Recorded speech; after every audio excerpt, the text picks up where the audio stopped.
bersyukur, menyembah Tuhan di dalam hati kita. Marilah kita boleh mempersembahkan pujian syukur sebagai korban yang harum di hadapan Tuhan. Tuhan adalah pengharapan kita di saat dunia tidak berpengharapan.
Kudus mau menghibur kami yang susah. Roh Kudus membebat ya Tuhan kami yang sakit. Roh Kudus ya Tuhan menguatkan kami yang lemah. Roh Kudus bekerja atas kami. Kami hanyalah alat dan hamba-Mu. Di dalam nama Tuhan Yesus kami berdoa. Kami bersyukur. Haleluya. Amin. Tetap berdiri. Tetap dalamnya kasih setia Tuhan. Boleh berikan senyum sapaan. Bebas saudara. Terima kasih. Betapa dalamnya kasih setia-Mu Tuhan. Tak terbatas oleh apapun juga. Manusia tidak bisa membatasi kasih-Mu. Mari bersama-sama kita nyanyikan segenap hati kita. Betapa dalamnya. Betapa dalamnya kasih setia, betapa besarnya kebaikan-Mu, hidup dipenuhi lagu yang agung, indahnya oleh Tuhan. Betapa dalamnya. Kasih setia, betapa besarnya kebaikan-Mu, hidup dipenuhi lagu yang agung, indahnya oleh Tuhan. Sempurnalah kehidupan sejak rohani dalam hati, Kau perhatikanku setiap waktu. Kau sungguh hanya Yesus Tuhan. Kasih setia, betapa besarnya kebaikan, hidup dipenuhi lagu yang agung, indahnya oleh Tuhan. Saudara merasakan kasih setia Tuhan yang baik. Itu adalah suaranya. Apakah kasih setia Tuhan ada dalam hidup saudara? Amin. Mari nyanyikan kasih setianya itu.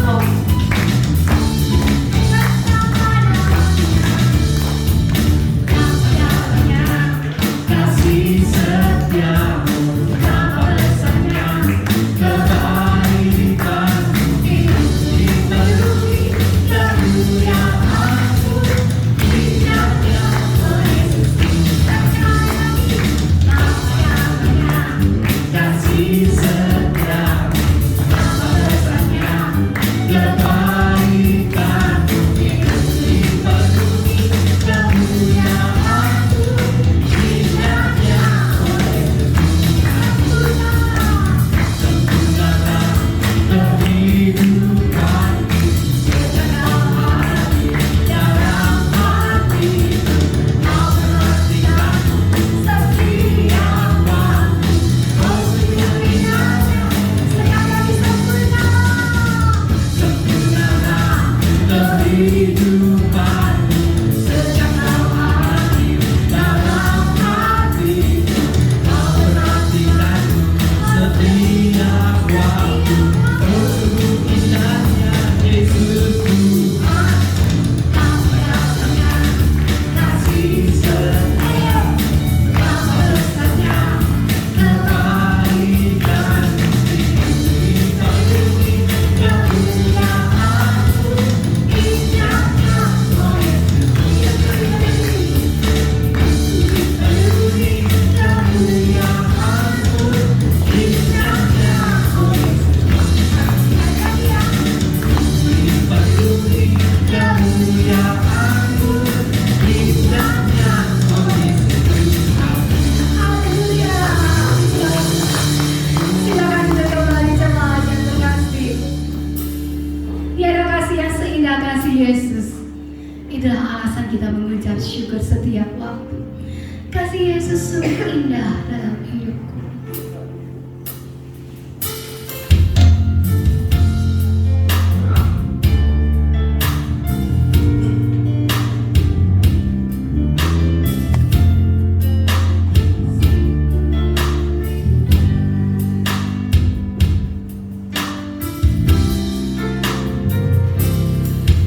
Kasih Yesus indah dalam hidupku.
kasih-Mu Tuhan.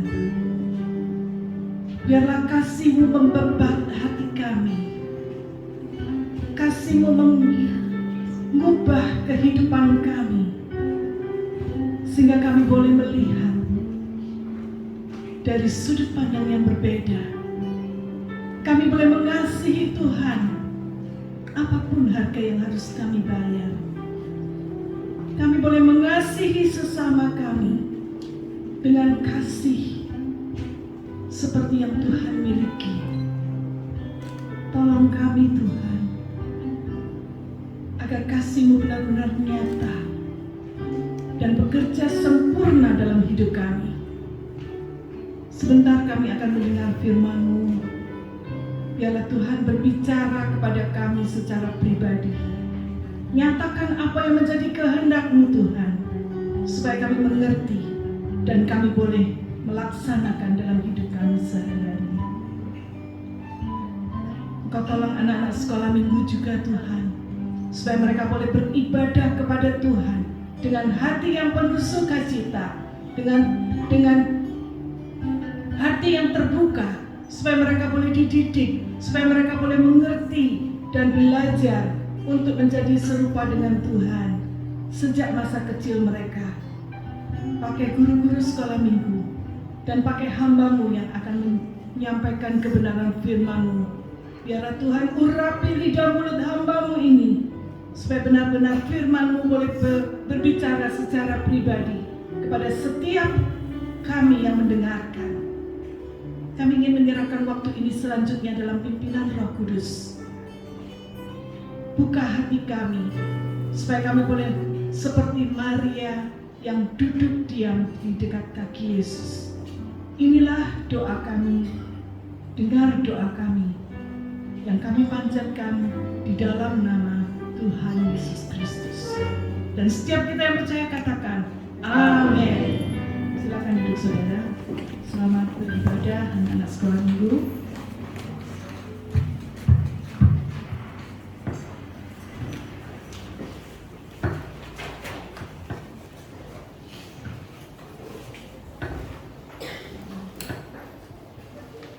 Shalom. Shalom.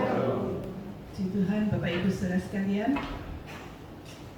Saat ini kita akan duduk mendengarkan firman Tuhan dan membuka hati kita seperti Maria yang duduk di bawah kaki Yesus. Bulan Februari kita kenal dengan bulan kasih, bulan kasih sayang, karena sebentar lagi kita akan memperingati hari Valentine. Ya, memang kita tidak memperingati seperti dunia memperingati, tetapi inti daripada hari Valentine itu sendiri adalah bagaimana kita bisa memiliki hati yang penuh kasih dan membagikan kasih itu kepada orang-orang di sekitar kita. Nah, itu sebabnya sebelum kita akan masuk dalam firman Tuhan, kita dengarkan sebuah cuplikan lagu tentang kasih. Kasih bukan sekedar kata-kata biasa, bukan sekedar kata-kata semata, tetapi dia nyata dalam perbuatan sehari-hari.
sudah agak lama ya.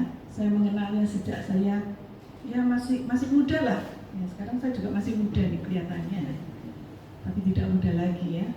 Kasih bukan sekedar kata-kata semata, tapi dia harus nyata dalam perbuatan sehari-hari. Kasih lebih besar nilainya daripada ilmu dan harta. Itulah kasih yang sejati. Dia menolong mereka yang lemah, yang tidak berdaya. Bahkan dikatakan, walaupun kita memiliki seluruh dunia ini, tetapi tanpa kasih, hidup kita itu tidak berarti. Walaupun kita mendapatkan semua yang ada di dunia ini tanpa kasih, semuanya juga sia-sia. Saudara, kalau dalam bulan ini kita memperingati hari Valentine, pertanyaannya apakah kita sudah menghayati apa itu kasih? Bagaimana kita melakukannya, bukan sekedar kata-kata yang indah, puitis, tetapi kasih itu tidak kita pahami dengan jelas, dan bagaimana kita bisa membagikan kasih kepada orang lain kalau kita sendiri tidak jelas apa itu kasih. Banyak lagu yang kita sudah dengarkan, banyak puisi-puisi indah yang bertemakan kasih. Tetapi ketika saudara saya minta, tolong definisikan apa itu kasih. Kira-kira kasih itu seperti apa menurut saudara? Bisa saudara mendefinisikan apa itu kasih? Halo? Rasanya? Ya, silakan. Pengorbanan, kasih itu pengorbanan. Ya, itu salah satu aspek kasih. Bagus. Silakan yang lain. Apa itu kasih? Kemauan untuk bayar harga. Hampir sama ya dengan pengorbanan. Berarti kasih itu sesuatu yang menyakitkan ya, penuh dengan pengorbanan, harus bayar harga. Apakah hanya itu kasih? Bagaimana dengan perasaan yang indah dan berbunga-bunga ketika kita berjumpa dengan orang yang kita kasihi? Itu juga aspek yang lain dari kasih. Jadi kalau kita suruh mendefinisikan kasih, itu sebenarnya sangat sulit ya, karena terlalu banyak aspeknya di dalam kasih itu sendiri. Nah, itu sebabnya kadang-kadang kasih ini disalah mengerti oleh sebagian orang. Ya, ada seorang ayah yang berkata kepada anaknya gini, "Nak, kalau kamu mengasihi papa, kamu belajar yang baik ya, supaya lain kali kamu bisa jadi dokter. Dulu papa itu cita-citanya jadi dokter, tapi nggak bisa, nggak kesampaian. Sekarang kamu ya yang meneruskan cita-citanya papa. Supaya lain kali kalau papa sakit, papa nggak harus ke dokter bayar mahal-mahal. Kamu bisa mengobati papa sendiri. Ya, kamu bisa meneruskan cita-citanya papa." Padahal dia tahu bahwa anaknya ini pelajarannya lemah, juga mentalnya juga lemah, karena lihat darah aja nggak bisa pingsan, apalagi kalau jadi dokter. Nah saudara, apakah ini yang disebut kasih? Contoh lain, seorang pemuda berkata pada pacarnya, "Dek, kalau kamu mencintai abang, kamu harus memberikan apa yang aku mau. Ya, bahkan hartamu yang paling berharga, keperawananmu, berikan." Pacarnya, si gadis itu menjawab, "Kalau abang mencintai aku, kamu juga harus berikan apa yang aku mau dong. Gantian. Berikan. Kalau kamu memang mencintai aku, berikan harta warisan orang tuamu kepadaku." Apakah ini yang disebut cinta? Halo, anak muda? Bukan ini saudara. Bukan ini yang disebut dengan cinta. Ini adalah seringkali cinta yang ditafsirkan dari sudut pandang duniawi. Kasih yang penuh dengan persyaratan, yang penuh dengan tuntutan. Banyak orang menafsirkan kasih dari sudut pandang apa yang populer di dunia ini. Tapi saat ini kita mau belajar apa sih sudut pandang firman Tuhan tentang kasih. Kita baca dalam 1 Yohanes 3 ayat yang ke-18. Tolong bisa ditampilkan ayatnya. Kita baca ayat ini sama-sama. Ya, silakan 1, 2, 3. Anak-anakku, marilah kita mengasihi bukan dengan perkataan atau dengan lidah, tetapi dengan perbuatan dan dalam kebenaran. Kata-kata itu tidak bisa mewakili kasih, tapi kata-kata yang dilakukan dalam perbuatan dan kebenaran. Jadi bukan sekedar perbuatan saja. Kalau perbuatan bisa seperti yang tadi, kasih yang tadi saya beri contoh, tetapi perbuatan yang benar.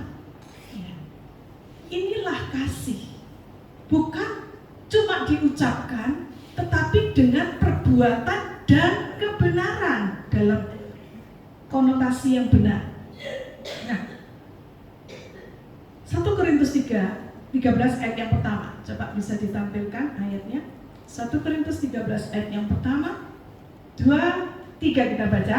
Sekalipun aku dapat berkata-kata dengan semua bahasa manusia dan bahasa malaikat, tetapi jika aku tidak mempunyai kasih, aku sama dengan apa? Dan canang yang gemerincing. Gong yang berkumandang, canang yang bergemerincing. Saya akan bacakan dari terjemahan yang lain dalam bahasa Indonesia masa kini. Meskipun saya dapat berbicara dengan berbagai bahasa manusia, berarti ini orang pintar ya, dia bisa fasih dalam berbagai macam bahasa, bahkan dengan bahasa malaikat sekalipun, ya. Tetapi saya tidak mengasihi orang lain, maka ucapan-ucapan saya itu hanya bunyi yang nyaring tanpa arti, gong yang berkumandang, canang yang gemerincing, nggak ada artinya. Terjemahan mengatakan seperti tong yang kosong nyaring bunyinya, ya. Saudara, bukankah ini penyakitnya orang modern? Ya. Kita mungkin pandai berkata-kata, dan mereka mengatakan, aku bisa membeli kasih itu dengan uang. Ya. Semuanya tuh bisa dibeli dengan uang. Tapi apakah benar kasih bisa dibeli dengan uang? Kasih yang sejati tidak. Ya. Hanya satu yang nggak bisa dibeli dengan uang. Oh ya saudara, bahkan keadilan pun, hakim yang agung pun bisa dibeli dengan uang ya. Ya, itu kenyataan yang terjadi di Indonesia. Tapi satu yang nggak mempan, yang nggak bisa dibeli dengan uang, apa itu kira-kira? Kasih bisa. Kamu mau kasih yang seperti apa? Tapi kasih yang sejati nggak bisa. Yang nggak bisa dibeli dengan uang itu yaitu kalau saudara mau masuk surga, saudara nyogok Tuhan, nggak bisa saudara. Uang saudara nggak laku, ya. Modal uang saja nggak bisa membuat kita masuk surga. Ya. Tidak bisa membuat kita menjadi seperti Tuhan. Itu sebabnya kasih seperti apa yang harus kita miliki. Kasih yang harus nyata dalam perbuatan yang seperti apa. Ada sebuah kalimat bijak yang mengatakan kasih yang dipendam, artinya kasih yang tidak dilakukan, yang tersembunyi, itu tidak lebih dari sebuah kebohongan.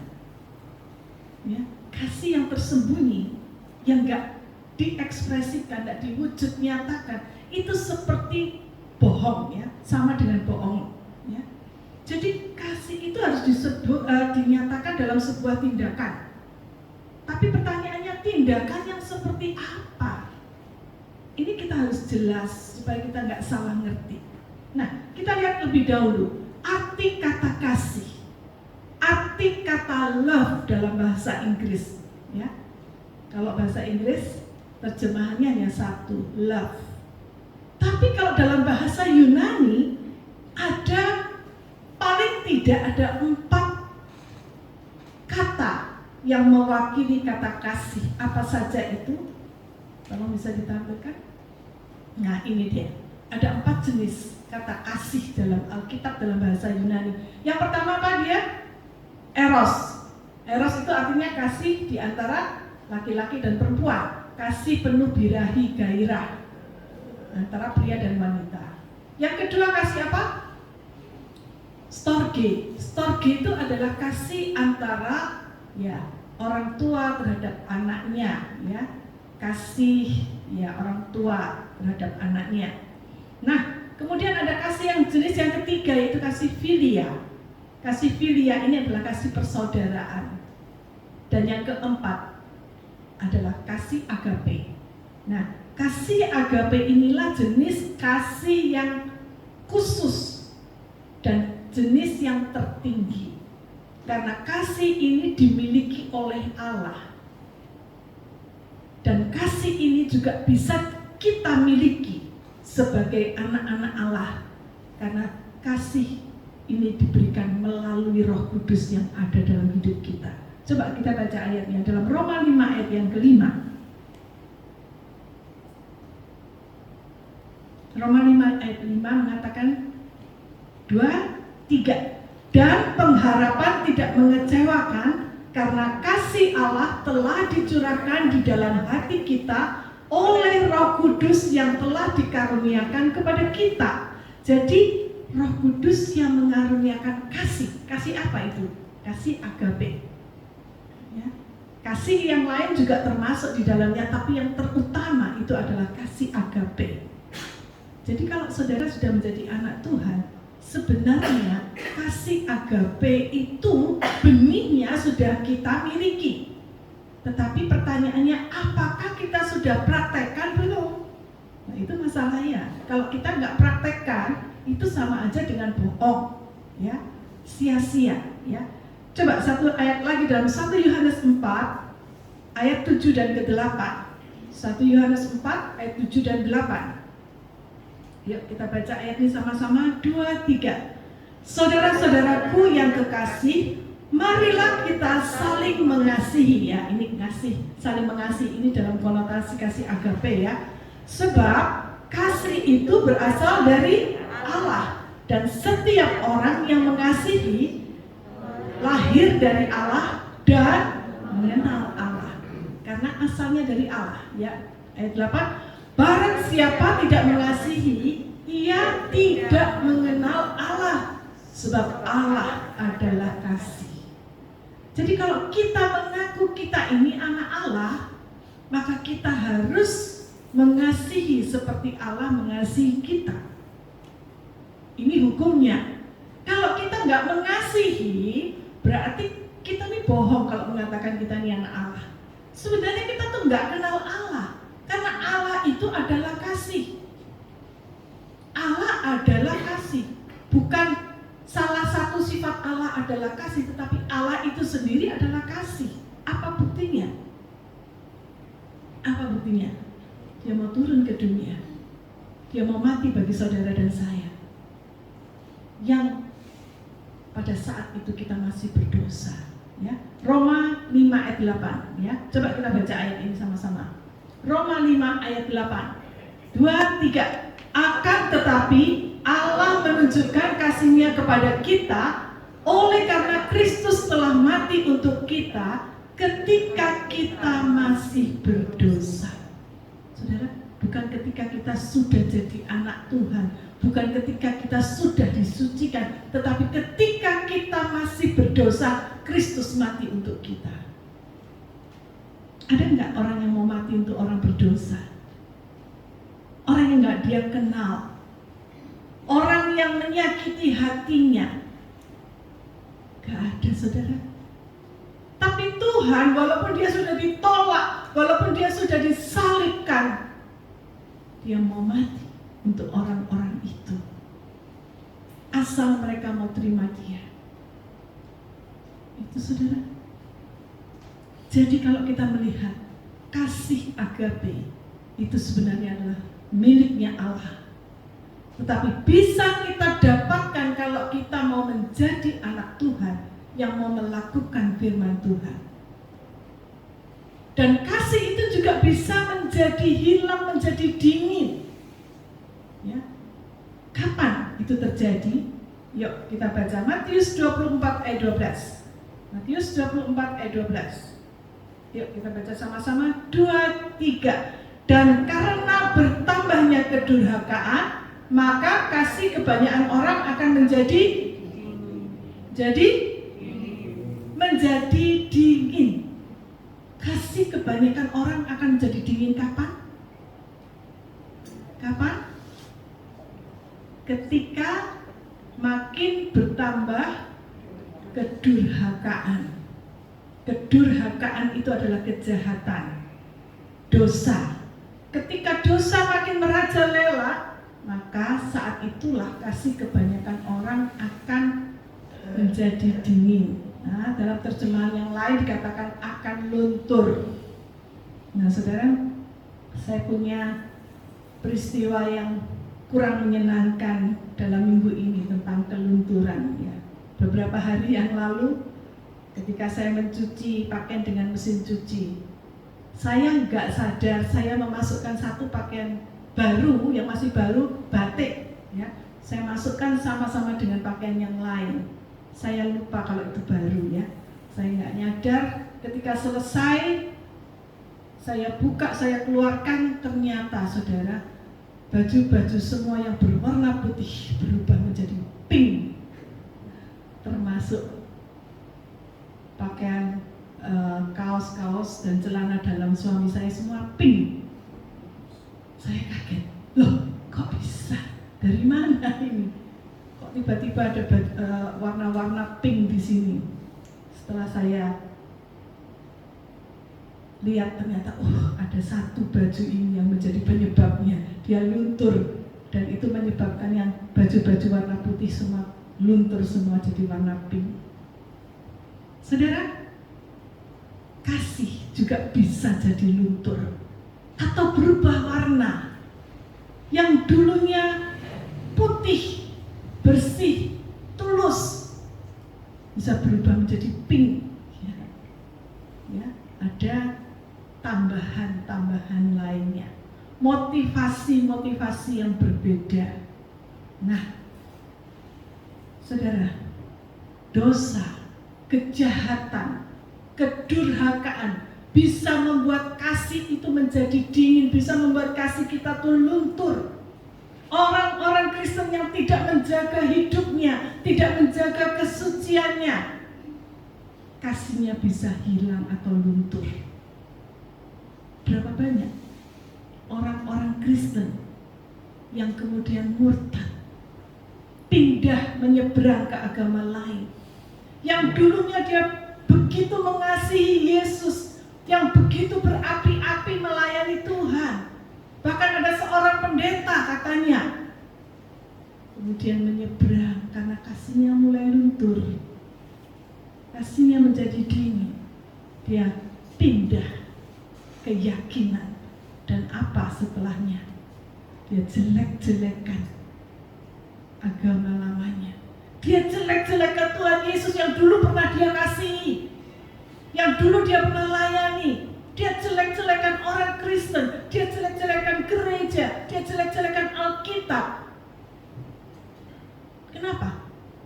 Kasihnya luntur atau berubah warna.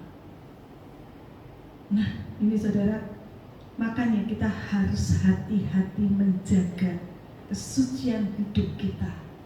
Jangan dosa menguasai, karena itu bisa menyebabkan kasih menjadi luntur, menjadi dingin. Saudara, ketika kita sudah menjadi anak Tuhan, apakah bisa kasih kita itu berubah, luntur? Apakah berarti semua kasih kita hilang, semua kebaikan kita hilang? Mungkin enggak, saudara. Mungkin enggak seluruhnya hilang, tetapi standarnya itu berubah. merosot, luntur. Nah, sudah. Hal yang sama pernah terjadi pada jemaat di Efesus. Ya, coba kita baca Wahyu 2 ayat yang kelima. Wahyu pasal 2 ayat yang kelima berbunyi demikian. Sebab itu ingatlah betapa dalamnya engkau telah jatuh. Bertobatlah dan lakukanlah lagi apa yang semula engkau lakukan. Lakukanlah lagi. Berarti dulu sudah pernah, sekarang diulangi lagi apa yang pernah kita lakukan. Ya, apa itu? Misalnya kita mengasihi Tuhan, melayani Tuhan. Tapi kemudian kita jatuh. Apa nasihat firman Tuhan? Bertobatlah dan lakukan lagi apa yang semula engkau lakukan. Jika tidak demikian, artinya jika engkau tidak bertobat, aku huruf besar berarti Tuhan, akan datang kepadamu dan aku akan mengambil kaki dianmu dari tempatnya jikalau engkau tidak bertobat. Apa maksudnya? Mengambil kaki dian dari tempatnya. Kita tahu kaki dian, coba ya. Ini kaki dian ya. Dia punya beberapa cabang, ada yang 7, ada yang 9, tergantung ya. Ada yang cuma 3 ya. Untuk tujuannya untuk menaruh lilin-lilin di atasnya supaya bisa menerangi ruangan yang gelap. Ya, zaman dulu belum ada listrik ya, jadi mereka pakai lilin atau ya seperti ini ya. Kalau kaki dian ini diangkat, diambil, berarti tempat yang semula gelap akan menjadi gelap, tetap gelap karena nggak ada kaki dian lagi, nggak ada lilin-lilinnya lagi, nggak ada yang menerangi. Ya, sumber terangnya kan lilin. Nah, kalau nggak ada kaki diannya, lilinnya mau ditancepin di mana? Ya. Lilin ini menggambarkan sumber terang, yaitu Tuhan Yesus. Kalau hidup kita sudah tidak ada lagi Yesus di dalamnya, maka apa yang terjadi? Hidup kita akan gelap. Dosa akan menguasai, kasih akan menjadi luntur. Gereja yang tidak ada lagi Kristus di dalamnya menjadi pusat dalam hidupnya, apa yang terjadi dengan gereja itu? Dia akan mati. Dia tidak lebih dari organisasi sosial yang lain. Tidak ada Kristus yang bisa menjadi terang, yang bisa mengubah kehidupan. Kita pergi ke gereja sama dengan pergi ke grup, ya arisan atau grup-grup yang lain, kelompok-kelompok yang lain, karena tidak ada Kristus di dalamnya. Nah, saudara, ini yang terjadi pada jemaat di Efesus. Tuhan Yesus menegur mereka. Dikatakan kalau kita baca mulai dari ayat yang kedua, dikatakan Wahyu 2 ayat 2, aku tahu segala pekerjaanmu, baik jerih payahmu maupun ketekunanmu. Orang Efesus itu orang yang sangat semangat dalam bekerja, ya, dan tekun. Dikatakan, aku tahu bahwa engkau tidak dapat sabar terhadap orang-orang jahat, bahwa engkau telah mencobai mereka dan menyebut dirinya rasul, tapi yang sebenarnya tidak demikian, bahwa engkau telah mendapati mereka pendusta. Jadi mereka juga tahu ini rasul beneran atau rasul palsu. Ya. Mereka punya pengajaran yang cukup kuat sehingga mereka bisa membedakan mana ajaran yang benar dan mana ajaran yang sesat. Nah, itu sebabnya mereka bisa mendeteksi, oh ini pengajar palsu ini, dia nggak alkitabiah. Nah, bahkan dalam ayat 3 dikatakan, dan engkau tetap sabar dan menderita oleh karena namaku, dan engkau tidak mengenal lelah. Jadi mereka sabar, mereka rela menderita, tidak kenal lelah, semuanya baik. Tapi hanya satu, ayat 4 dikatakan, namun demikian aku mencela engkau. Karena apa, saudara? Karena engkau telah meninggalkan kasih-Mu yang semula. Hanya satu loh saudara. Di antara sekian banyak perbuatan baik, hanya satu yang Tuhan cela. Apa itu? Karena Engkau telah meninggalkan kasih-Mu yang semula. Apa sih kasih yang semula itu? Apa yang dimaksud dengan kasih mula-mula? Saudara ingat pada saat saudara dulu jatuh cinta? Halo, anak muda? Mungkin mereka lagi sedang merasakan, dan lupa. Tapi bagi ibu-ibu, bapak-bapak, kita yang sudah setengah umur ini, masih ingatkah kita pada saat pertama kali kita jatuh cinta? Apa yang terjadi dalam hidup kita? Seringkali orang mengatakan, kamu tuh budak cinta, kamu tuh bucin. Kenapa? Ya, saya ingat ada sebuah lagu yang dulu dinyanyikan oleh Maya ya. Apa ini namanya cinta? Ya, liriknya ya, saya lupa ingat. Apakah ini namanya cinta? Aku mau makan, aku ingat kamu. Aku mau tidur, aku ingat kamu. Aku mau pergi juga ingat kamu. Semuanya serba kamu. Ya. Apakah ini yang disebut cinta mula-mula itu? Kasih mula-mula seperti inilah yang dulu pernah kita rasakan pada saat pertama kali kita mengenal Tuhan Yesus. Pada saat kita menjadi anak Tuhan, bagaimana rasanya? Begitu berkobar-kobar semangat kita ketika kita ingin berjumpa dengan Yesus. Kapan hari Minggu tiba, aku bisa beribadah kepada Tuhanku.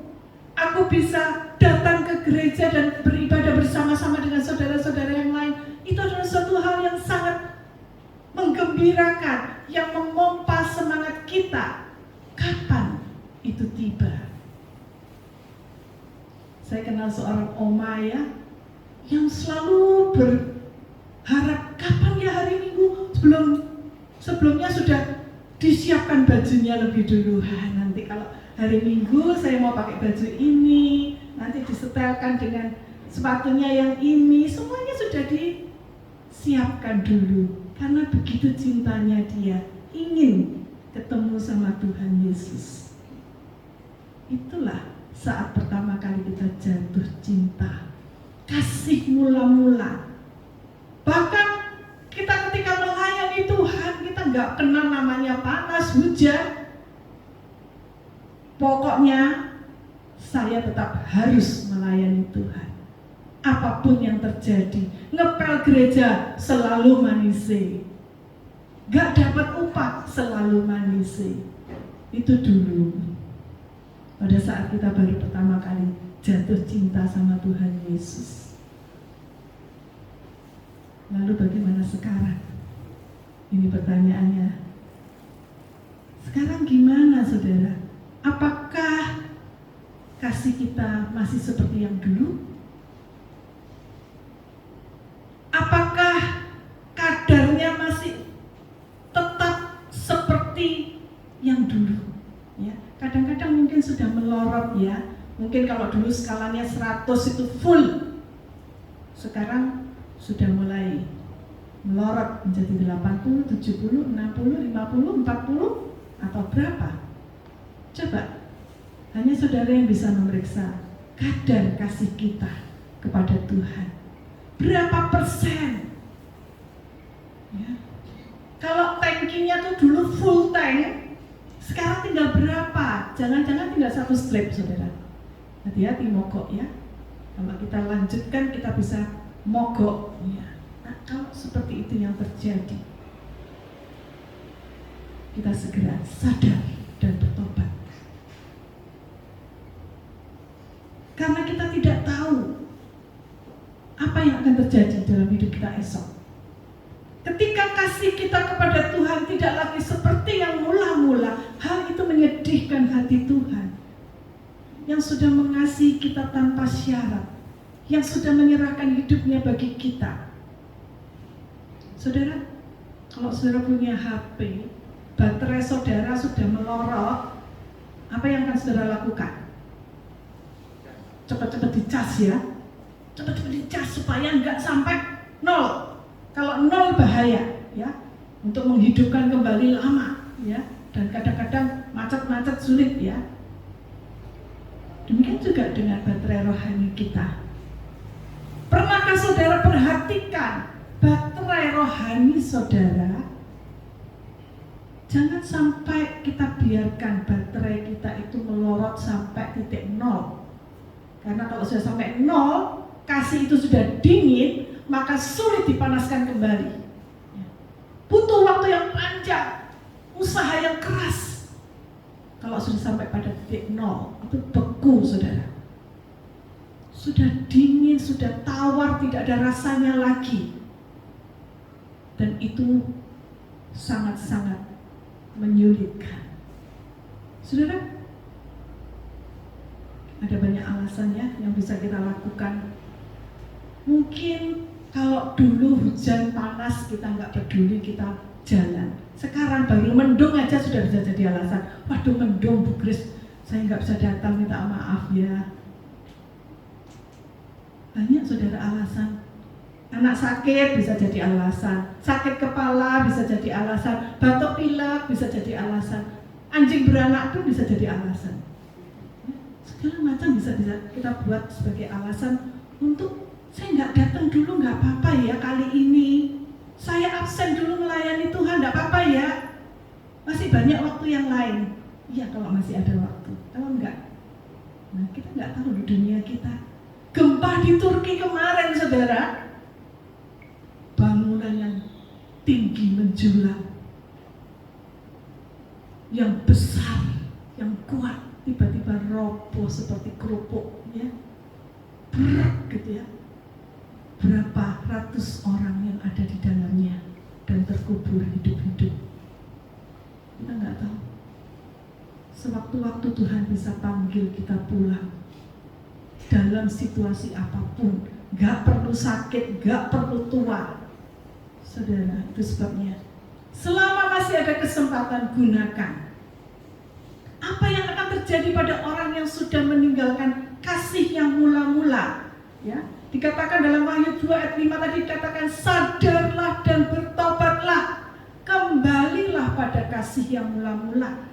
Sebab kalau tidak, aku akan datang dan mengambil kaki diamu dari tempatnya. Saudara, ini peringatan yang keras. Ini peringatan keras. Kalau Tuhan sudah mengambil kaki dian kita dari tempatnya, apa yang akan terjadi? Kegelapan. Tidak ada lagi pencerahan. Ini peringatan buat kita yang saat ini sudah mulai suam-suam kuku, ya. Sudah mulai mager, ya, malas gerak. Sudah mulai dalam posisi PW, ya. Paling enak pokoknya ya, gak mau gerak. Sudah ada di zona nyaman.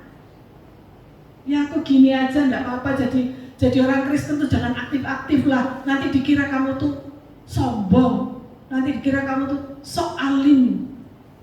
Biasa-biasa aja lah. Gak usah pelayanan segala, itu kan bagiannya orang-orang yang nganggur, pengangguran itu loh. Hati-hati saudara, ada banyak tipu daya iblis.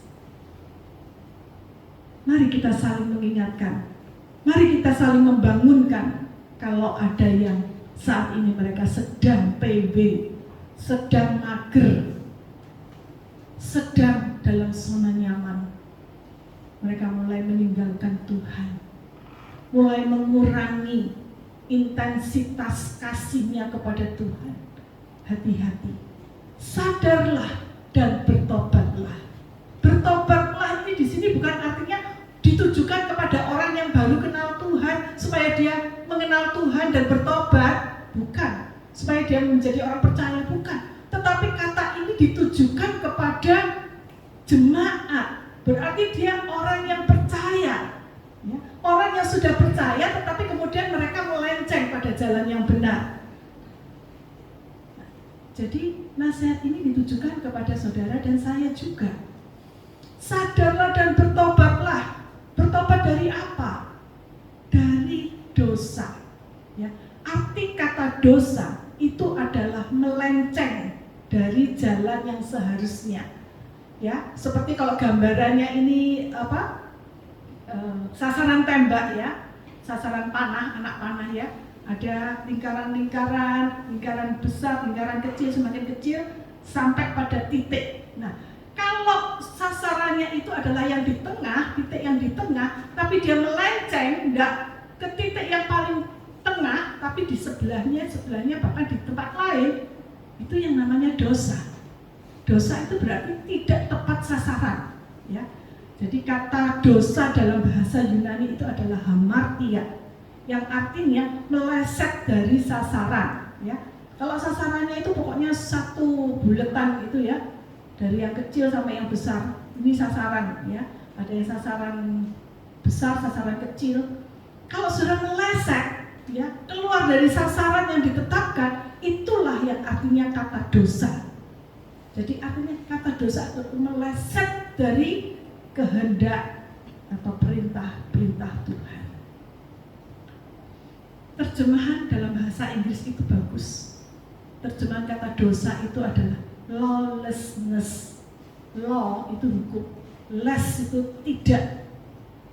Jadi orang yang tidak taat pada hukum. Orang yang lawlessness itu orang yang tidak taat kepada hukum. Itu dosa. Jadi orang yang taat kepada Allah itu pasti taat hukum. Pasti taat pada perintah Tuhan. Dia juga pasti akan taat pada hukum-hukum agama, hukum-hukum pemerintah, peraturan-peraturan pemerintah. Dia nggak akan korupsi, dia nggak akan melanggar peraturan lalu lintas, dia akan bayar pajak. Itu konsekuensi dari taat kepada Allah.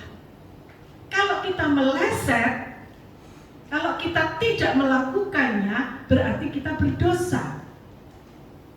Tema kita di tahun 2023 ini adalah memilih lebih taat kepada Allah. Memilih. Jadi bukan, ini adalah pilihan saudara. Saudara bisa memilih ya atau tidak. Apakah kita mau memilih untuk lebih taat kepada Allah ataukah kita mau menuruti keinginan kita sendiri? Kalau kita memilih lebih taat kepada Allah, itu resikonya besar. Ya, ada harga yang harus dibayar. Gak enak, saudara, kadang-kadang ya. Hidup kita mungkin ya akan menjadi lebih berat, gak apa-apa. Tetapi itu pada jalan yang benar. Nah, itu sebabnya saudara, pilihan itu harus dengan kesadaran yang penuh. Sebab kalau kita tidak memilih lebih taat kepada Allah, berarti kita akan memilih yang lain. Pilihan itu bisa memilih untuk kenyamanan pribadi kita, memilih untuk taat kepada orang yang di bos kita mungkin, dan itu tidak sesuai dengan kehendak Tuhan.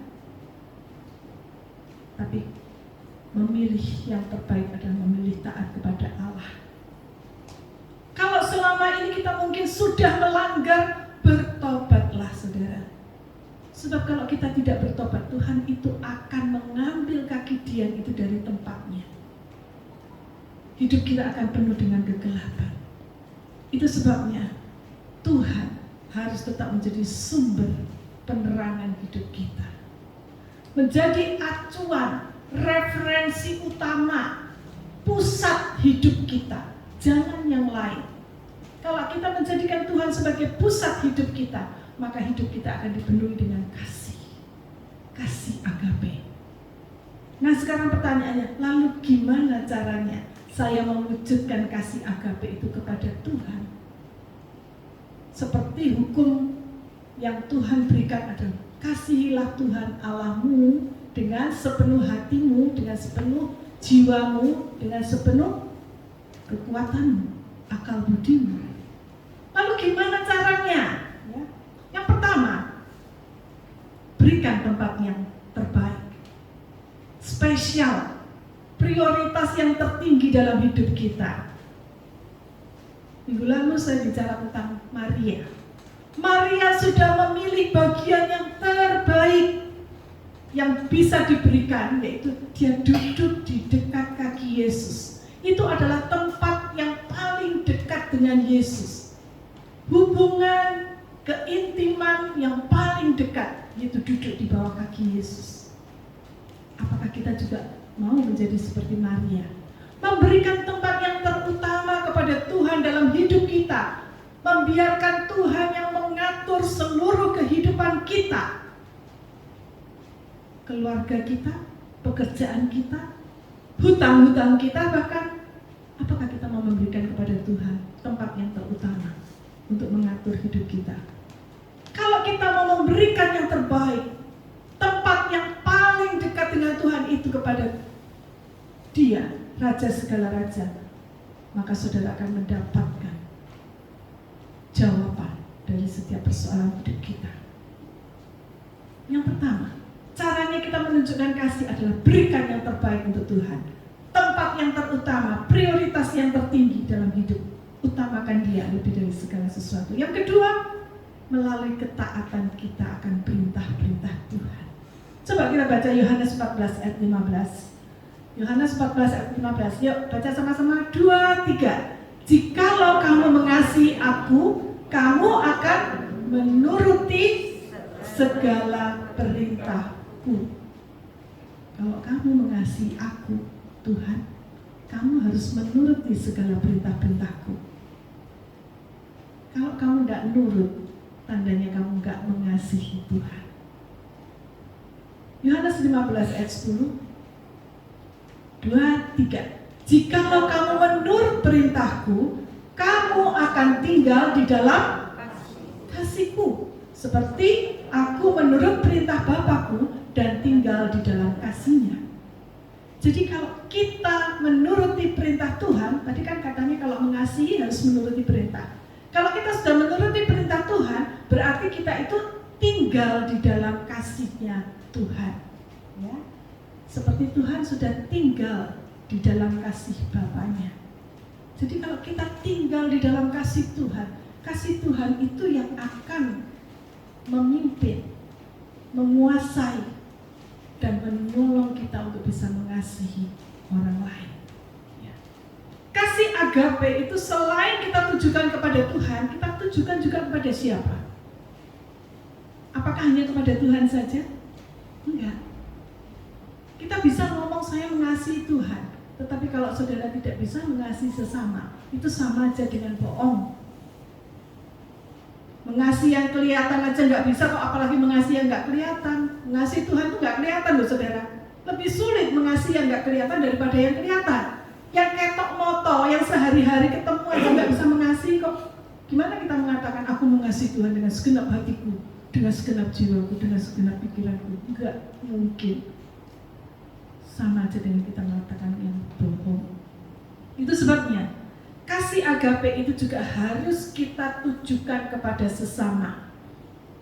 Lalu gimana? Gimana caranya? Gimana perlakuannya? Ekspresi kasihnya seperti apa? Banyak saudara. Tapi saya akan tunjukkan beberapa. Yang pertama adalah tidak membalas kejahatan dengan kejahatan.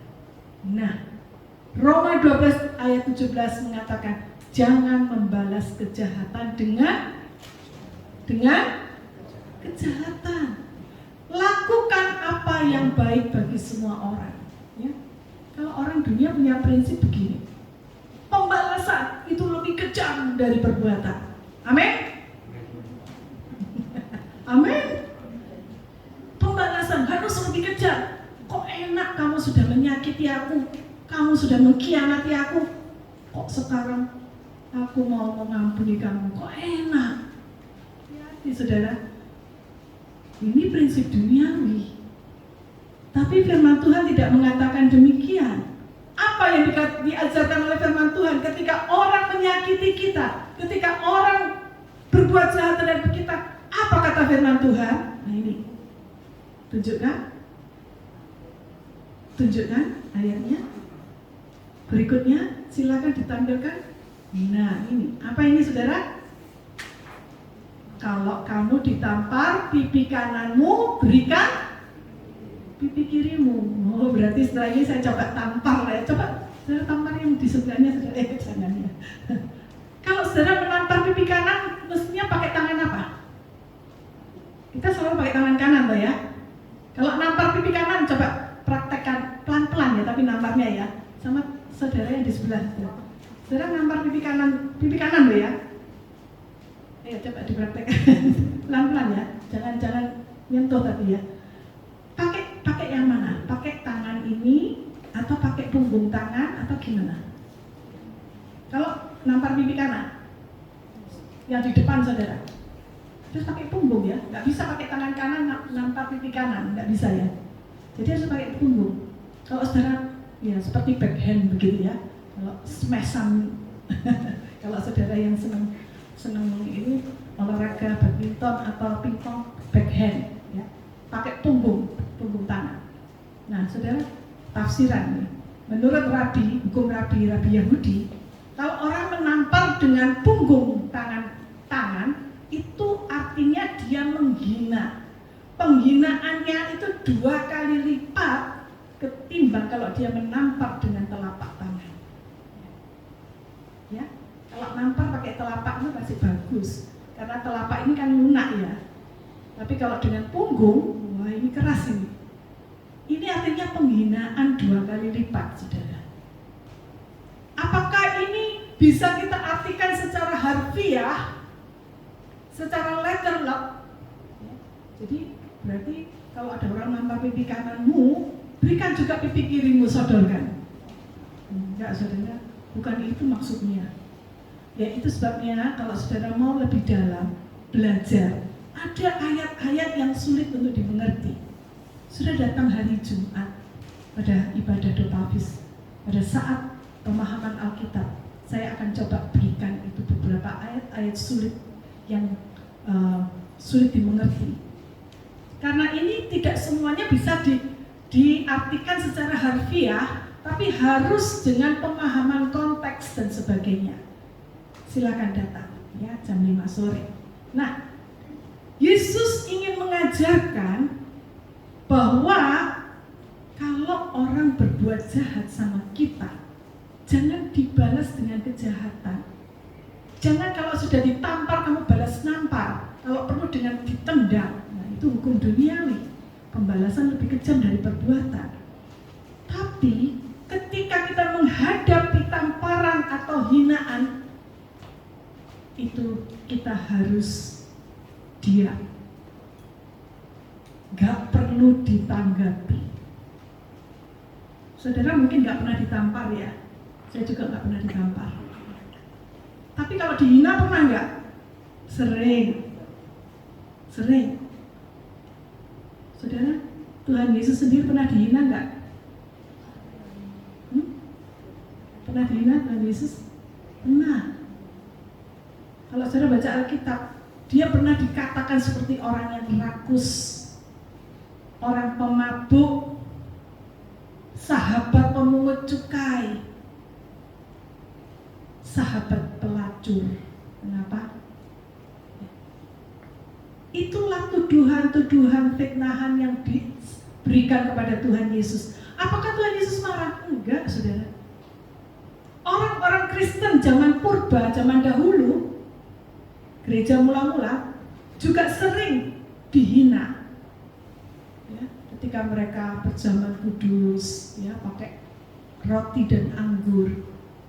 Ada orang yang mengatakan itu loh, orang-orang Kristen itu loh, mereka tuh minum darah. Mereka juga disebut sebagai provokator, penghasut. Mereka disebut sebagai orang yang tidak bermoral, orang yang jorok, orang yang nggak tahu malu, karena mereka melakukan pesta kasih, seperti kita berjamuan kasih di dalam ibadah-ibadah mereka.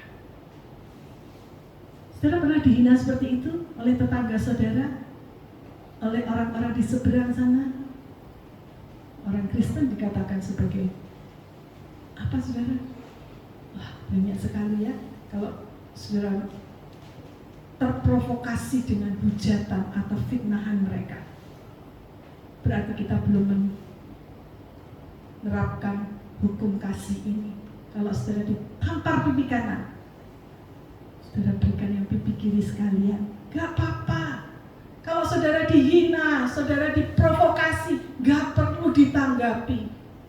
Biar anjing menggonggong kafilah tetap berlalu, ya.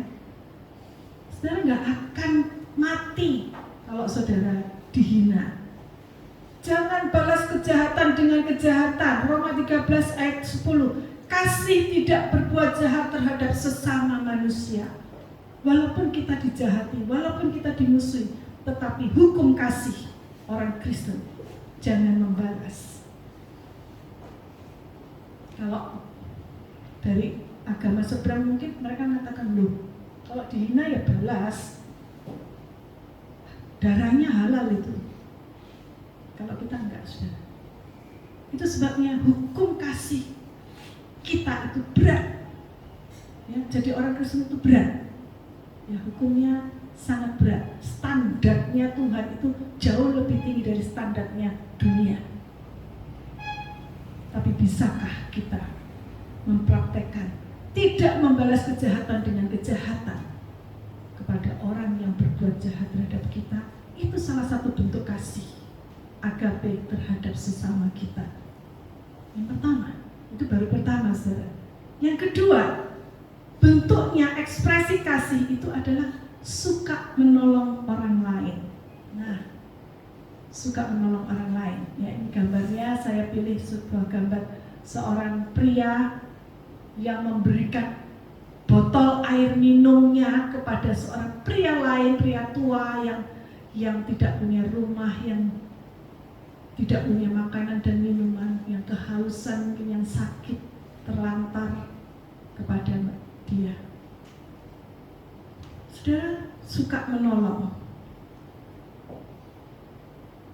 Firman Tuhan banyak sekali ya di dalam firman Tuhan tentang hal ini. 1 Yohanes 3 ayat 17 mengatakan, barang siapa mempunyai harta duniawi dan melihat saudaranya menderita kekurangan, tetapi menutup pintu hatinya terhadap saudaranya itu, bagaimanakah kasih Allah dapat tetap di dalam dirinya?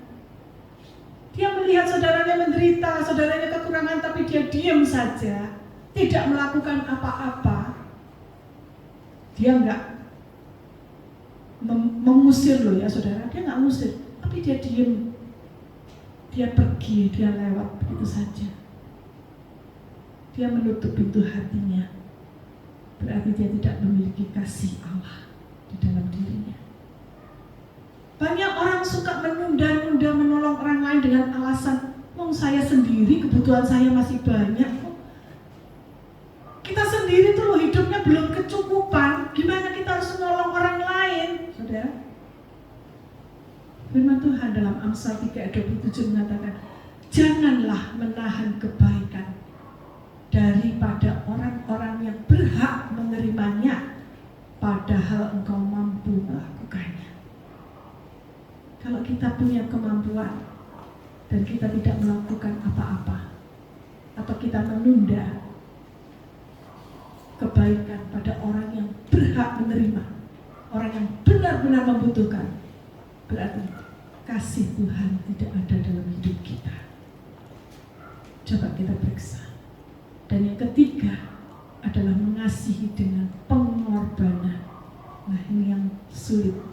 Mengasihi itu dengan pengorbanan. Ya tadi sudah Bu Evi, kemudian Bu Susi, kemudian Saudara Excel juga mengatakan kasih itu pengorbanan.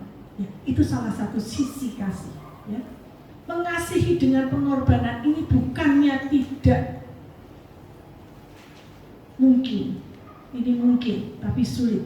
Efesus 5 ayat 2 mengatakan, ya kita baca Efesus 5 ayat 2, 3. Dan hiduplah di dalam kasih sebagaimana Kristus Yesus juga telah mengasihi kamu dan telah menyerahkan dirinya untuk kita sebagai persembahan dan korban yang harum bagi Allah. Hiduplah dalam kasih sebagaimana Kristus sudah mengasihi kamu dan saya. sudah menyerahkan dirinya mati di atas kayu salib sebagai persembahan dan korban yang harum bagi Allah. Mengasihi memerlukan pengorbanan. Kristus mengorbankan itu habis-habisan. Dia mencurahkan darahnya di atas kayu salib karena untuk mengasihi saudara dan saya, untuk membeli harga penebusan saudara dan saya, sehingga kita diperdamaikan dengan Bapa di surga dan kita mendapatkan tempat yang kekal di surga. Dia harus mati di atas kayu salib. Dia harus menyerahkan nyawanya. Itu sebabnya Yohanes 15 ayat 12 dan 13 mengatakan tidak ada kasih yang lebih besar daripada kasih seorang yang memberikan nyawanya untuk sahabat-sahabatnya. Ya. Makasih itu sampai dengan memberikan nyawanya kepada sahabat-sahabatnya. Ini bukan kasih yang mudah, saudara. Ini kasih yang sulit. Tetapi di dalam kehidupan Kristiani, mengasihi bukanlah pilihan.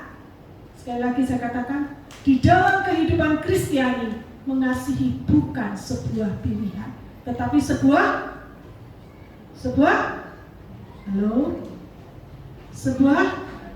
kewajiban, keharusan. Bahkan ini menjadi bagian hidup kita. Kasih harus dipraktekkan, sebab kalau tidak dipraktekkan dia akan luntur, dia akan menjadi dingin, dia akan mati. Saudara, mari kita evaluasi diri kita. Apakah kasih mula-mula itu masih ada dalam hidup kita sampai hari ini? Apakah kita juga masih mengasihi sesama kita yang menderita dan butuh pertolongan? Apa bukti kasih kita? Mari kita evaluasi diri kita. Gak usah mengevaluasi orang lain, gak usah menuding, tapi evaluasi diri kita sendiri.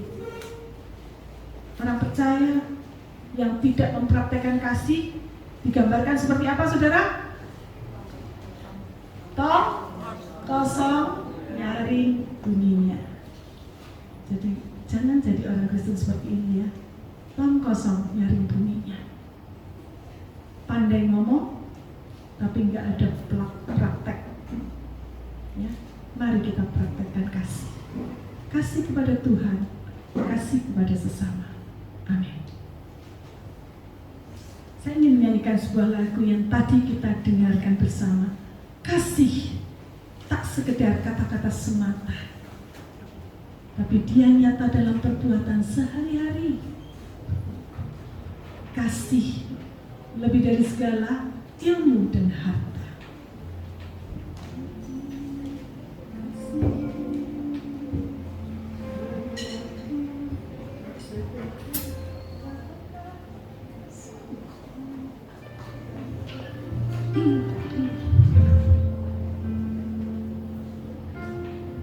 Kasih tak sekedar kata-kata semata,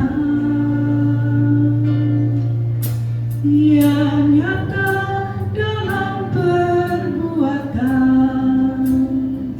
sehari-hari.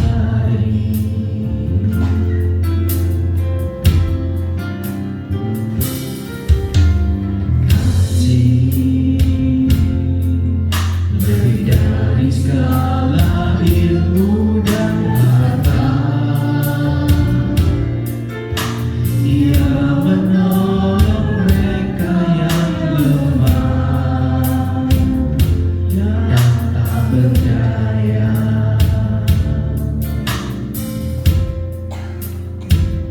Walau seluruh dunia engkau miliki, tanpa kasih tiadalah berarti. Walau seluruh ilmu engkau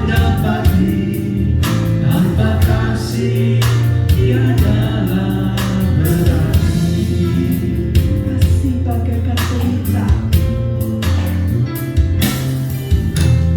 Kasih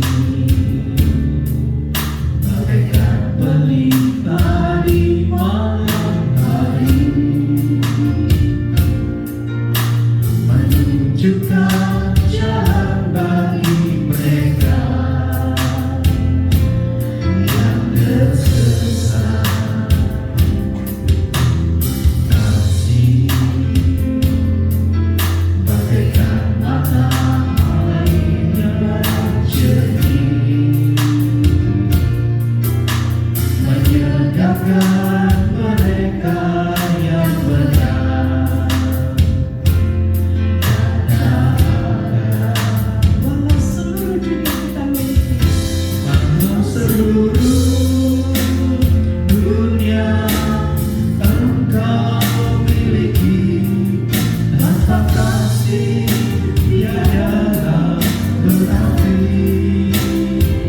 Walau seluruh ilmu engkau dapati, tanpa kasih tiadalah berarti.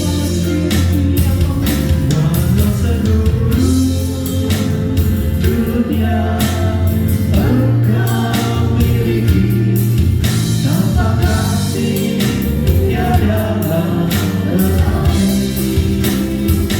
Walau seluruh ilmu engkau dapati, tanpa kasih tiadalah berarti. saudara, mari kita praktekkan apa yang sudah kita dengar. Bukan kasih yang mengandung ambisi atau dengan motivasi yang berbeda, tetapi biarlah kasih kita benar-benar murni. Kasih yang kita tujukan kepada Allah dan kepada sesama kita adalah sebagai perwujudan kasih Allah yang sudah kita terima. Kasih bukan sekedar kata-kata yang keluar dari mulut dan bibir kita,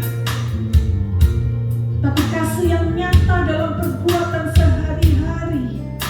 Kasih yang memberi tanpa berharap untuk menerima kembali. Kasih yang tanpa syarat seperti yang Tuhan sudah tunjukkan, yang unconditional sifatnya.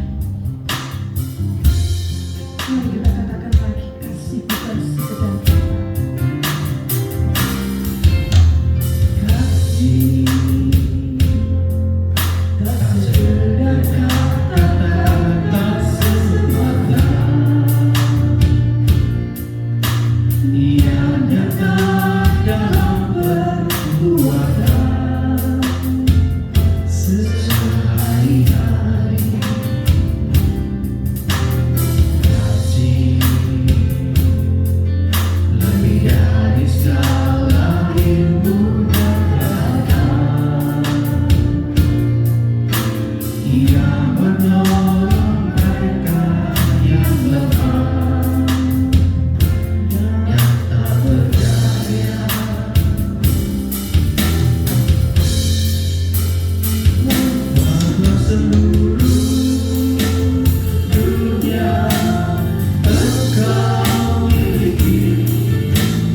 dengan kasih mula-mula.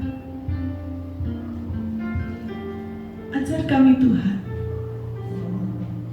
untuk melakukan dengan sukacita dan sukarela,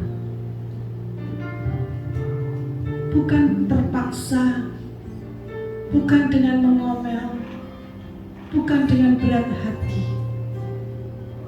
Ketika kami melayani Tuhan, ketika kami melayani sesama kami, ajar kami memiliki hati seperti hati-Mu, hati yang penuh kasih, hati yang memberi tanpa berharap imbalan. Tolong kami yang lemah ini. Kami tidak berdaya dengan kekuatan kami sendiri. Kasih kami tidak sempurna. Mungkin saat ini kadar kasih kami sudah luntur, atau sudah berubah warna, atau sudah menjadi dingin. Kami mohon Tuhan, kembalikan kasih mula-mula itu dalam hidup kami. Sadarkan kami, tolong kami untuk bisa bertobat kembali pada arah yang benar, supaya kami tidak sampai kaki Dia itu diambil dari hidup kami. Kami tidak akan berarti lagi. Hidup kami akan sia-sia kalau Engkau tidak lagi menjadi pusat penerangan dalam hidup kami. Kalau sumber terang itu sudah Engkau angkat, maka hidup kami akan berakhir dengan kebinasaan. Itu sebabnya Tuhan, kalau mungkin saat ini ada di antara kami yang kasih kami sudah mulai meredup, yang kasih kami sudah mulai tawar, tidak ada rasanya lagi, tolong Tuhan, kembalikan kami Tuhan. Kembalikan kasih mula-mula itu dalam hidup kami, supaya di hari-hari mendatang kami mencari Tuhan dengan lebih sungguh-sungguh. Walaupun ada banyak hambatan, ada banyak tantangan, tetapi kami tidak akan gentar, karena kasih Kristus sudah menguasai hidup kami, sudah membalik kami dengan kasih agape itu. Tolong kami Tuhan, kalau saat ini kami masih ada dendam, masih ada kebencian terhadap saudara-saudara kami yang lain,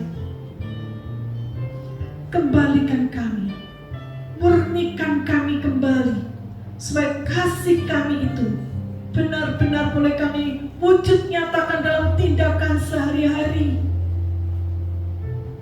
Kasih yang tidak berpura-pura, tapi boleh kami tunjukkan dengan sukacita, dengan sukarela keluar dari hati kami. Mari Roh Kudus, bekerjalah, nyatakan kuasa-Mu, supaya kami tidak terhilang, supaya kami kembali pada jalan yang benar. Terima kasih Bapa, terima kasih untuk firman-Mu. Biarlah Roh Kudus terus berbicara dalam hidup kami, mengingatkan setiap perkataan firman Tuhan, supaya kami tidak sampai kaki Dia itu diambil dari hidup kami. Terima kasih Tuhan, kami panjatkan doa kami di dalam nama Tuhan Yesus Kristus. Dan setiap kita katakan amin. Mari bersilakan duduk kembali. Kami mengucapkan terima kasih untuk pelayanan pemberitaan firman oleh Ibu Pendeta Grace Sulistiawati. Mari bersama-sama kita akan memberikan persembahan yang terbaik bagi Tuhan. Bagi orang yang mengasihinya, Tuhan akan memberikan segala yang kita perlukan. Dia menyediakan segala sesuatu yang baik bagi orang yang mengasihi.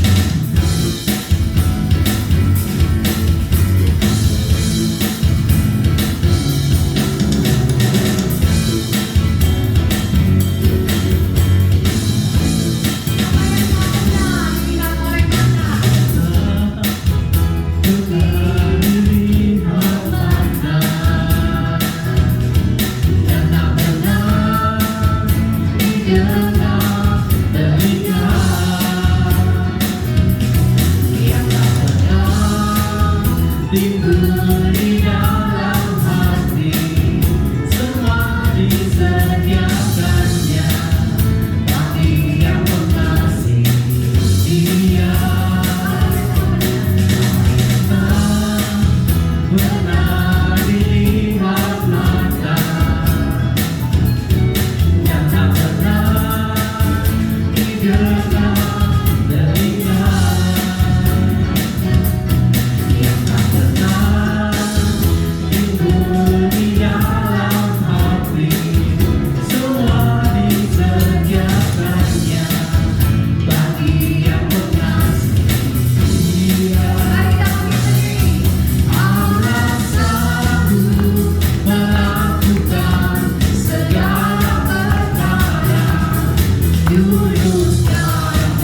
Terima kasih Tuhan untuk berkat-berkat yang Tuhan sudah berikan dalam hidup kami.